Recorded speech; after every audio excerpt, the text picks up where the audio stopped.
জাতীয় দৈনিক থেকে কিছু শিরোনাম আপনাদেরকে জানিয়ে দিতে চাই এই পর্যায়ে। প্রথমে আমার হাতে রয়েছে সত্যের সন্ধানে নির্ভীক দৈনিক যুগান্তরের একটি সংখ্যা। যুগান্তরের প্রথম পাতার মূল শিরোনাম পড়তে চাই। খুব স্বাভাবিকভাবেই সমসাময়িক বাস্তবতার চিত্র, একটি ছবি নিচে ক্যাপশনটুকু আপনাদের পড়ে শোনাতে চাই। পবিত্র রমজান মাস শুরু, ইফতার সামগ্রী কিনতে শনিবার রাজধানীর কারওয়ান বাজারে ক্রেতাদের ভিড়। তার পাশেই শিরোনাম হয়েছে বাড়তি দামে রমজান শুরু, ইফতার পণ্যে অসাধু চোখ। 3 দিনের ব্যবধানে বেগুন, শসা ও লেবুর দাম বেড়েছে দ্বিগুণ। জনগণের প্রত্যাশা পূরণই চ্যালেঞ্জ, জাতীয় নাগরিক পার্টি এনসিপির বরাদ দিয়ে এটি ছাপা হয়েছে। কার্যনির্বাহী সংসদের সভায় নির্ধারণ হবে সাংগঠনিক কর্মসূচি, নতুন দলের হাত ধরে দেশে পরিবর্তন আসবে। ক্ষমতার অপব্যবহারের দায় সরকার এড়াতে পারে না, টিআইবির বরাদ দিয়ে ছাপা হয়েছে। এনসিপির অনুষ্ঠানে বাস রিকুইজিশন। সেই সাথে ট্রাম্প-জেলেনস্কি ঝগড়া, বিশ্বজুড়ে তোলপাড়, জনহয়রানি বন্ধের আরও সক্রিয় ভূমি মন্ত্রণালয়। সেই সাথে জাতীয় ভোটার দিবস 2 মার্চ 2025-এর একটি বিজ্ঞপ্তি এখানে ছাপা হয়েছে, একটু পড়ে দেখতে পারেন। বিস্তারিত এখানে দেয়া আছে। ভোটার হতে যে সকল কাগজপত্র, নতুন ভোটার যারা হবেন তাদের ভোটার হিসেবে নিবন্ধিত হতে যেই কাগজপত্রগুলো প্রয়োজন তারও উল্লেখ এখানে রয়েছে। একটু যাদের জন্য প্রযোজ্য দেখে নেবেন। শেষ পাতায় চোখ রাখতে চাই লালকালিতে শেষ পাতার শিরোনাম, শিল্প কারখানায় তীব্র সংকট, উৎপাদন ব্যাহত, ভোলার 5 কূপে পড়ে আছে বিপুল গ্যাস, কার্যকর ব্যবস্থা নিতে নেই কোনো উদ্যোগ, এই গ্যাস ব্যবহারে 15 বছরেও গড়ে ওঠেনি অর্থনৈতিক জোন। সেই সাথে মার্চের ধারাবাহিক প্রতিবেদন এখনও অধরা মুক্তিযুদ্ধের বাস্তবতা, তার নিচে শিরোনাম হয়েছে প্রধান উপদেষ্টার প্রতি সালাউদ্দিন, মার্চের জাতীয় নির্বাচনের রোডম্যাপ দিন, সাঁথিয়ায় সড়কে গাছ ফেলে 20 গাড়িতে ডাকাতি। তার পাশে শিরোনাম হয়েছে কীর্তিনাশা নদীতে ডাকাতের চেষ্টা, শরীয়তপুরে 3 ডাকাতকে পিটিয়ে হত্যা, আহত 5, আটক 5, নদীতে নেমে ধাওয়া পাল্টা গুলি বোমা বিস্ফোরণ। তার নিচে ত্রয়োদশ সংসদ নির্বাচন ধারাবাহিক প্রতিবেদন করছে একটি যুগান্তর। বগুড়া 5 আসনের চিত্র আজ তুলে ধরেছে। বিএনপির 6 নেতা মাঠে, জামাতের প্রার্থী চূড়ান্ত। তার পাশে শিরোনাম হয়েছে 25 ক্যাডারের কর্মবিরতি, প্রতিবেদন বাস্তবায়ন হলে রাষ্ট্র সংস্কার ব্যর্থ হবে। তার উপরে শিরোনাম টঙ্গীর মাজার বস্তিতে মাদকসহ আটক 60, অপারেশন ডেভিল হান্ট। ভারতীয়রা আইন না মানলে সীমান্তে আরও কঠোর হবে বাংলাদেশ, বিজিবি মহাপরিচালকের বরাদ দিয়ে এটি ছাপা হয়েছে।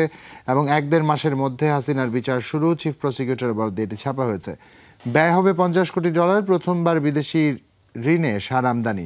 জেদ্দায় আইটিএফসির বৈঠকে $1 বিলিয়ন ঋণের সিদ্ধান্ত, বাকি $50 কোটি ঋণে জ্বালানি তেল আমদানি। তার পাশে শেষ পাতার শেষ কলামের শিরোনাম আমাদের সীমান্ত পুরোপুরি সুরক্ষিত, কক্সবাজারের স্বরাষ্ট্র উপদেষ্টা এমনটি জানিয়েছেন। এবং বরিশালে মনোনয়ন লড়াইয়ে প্রভাবশালী বিএনপি নেতারা, মনি সহ 5 নেতার বিরুদ্ধে নেই শক্ত প্রতিদ্বন্দ্বী, ভোটারদের মন বুঝে প্রার্থী না দিলে ভরাডুবির আশঙ্কা। এই ছিল আমার কাছে যুগান্তরের প্রথম এবং শেষ পাতার সবকটি শিরোনাম। ধন্যবাদ জুবায়ের।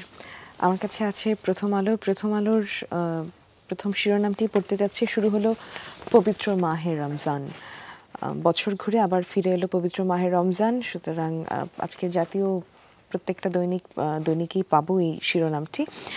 কমিটির আকার বাড়বে, লক্ষ্য তৃণমূলে বিস্তৃতি।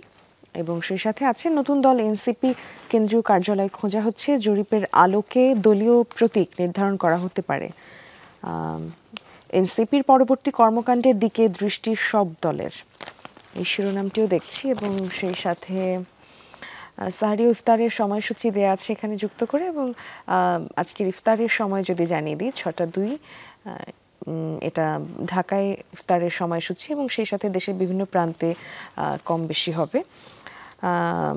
ইফতার সামগ্রীর দাম চড়া যুক্ত করে যেই বিষয়টি উল্লেখ করা আছে, বাজার দর, লেবু, শসা, ফল, মাংস, ভোজ্য তেলের দাম বেড়েছে, চিনি, ছোলা, পেঁয়াজ, আলু ও আটার দাম স্থিতিশীল। বড় লক্ষ্য অর্জনে ইউক্রেনকে দূরে ঠেলছেন ট্রাম্প। এই ছিল প্রথম আলোর প্রথম পাতায়।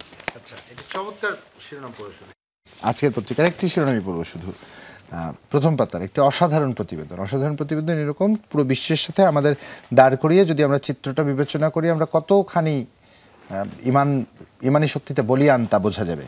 খেজুরে অতি মুনাফা, হতাশ ক্রেতা। খেজুরের বাজার, পাইকারিতে যে চিত্র এবং খুচরায় যে চিত্র, কেজি প্রতি মেরজুল আজওয়া মরিয়ম আব্বাস এবং জাইদি খেজুরের যদি তুলনামূলক চিত্র ধরি আমরা 900 থেকে 1000 টাকা যেটা পাইকারি বিক্রি হচ্ছে সেটা খুচরা পর্যায়ে এসে 1600 থেকে 1800 টাকার চমৎকার মুনাফা করছেন খুচরা ব্যবসায়ীরা। এবং আসবাব যেটি 900 থেকে 1000 বিক্রি হচ্ছে তা 1400 থেকে 1600 টাকায় যেয়ে পৌঁছেছে। মরিয়াম যেটি 800 থেকে 900 টাকায় পাইকারিতে বিক্রি হচ্ছে তা 1200 থেকে 1500 টাকায় পৌঁছেছে।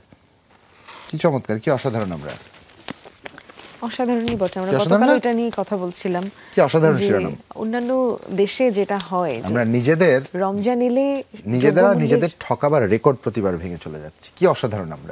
এবং আমরা ওটা ধরে নিই যে আমরা জিতে গিয়েছি। আমরা আলটিমেটলি সবাই মিলে হেরে যাচ্ছি।